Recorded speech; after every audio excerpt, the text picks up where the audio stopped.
Where do birds come from? And who were their ancestors? For a long time, these questions have remained unanswered. Their family tree stopped abruptly at the oldest known species, a fossil found in 19th century Germany, Archaeopteryx, whose name comes from the Greek for ancient wing.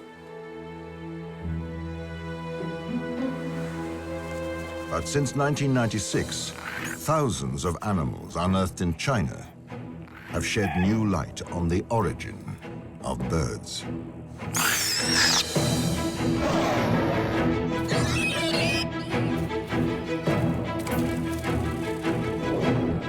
This abundance of discoveries proves that most dinosaurs were not covered in scales, but clad in feathers.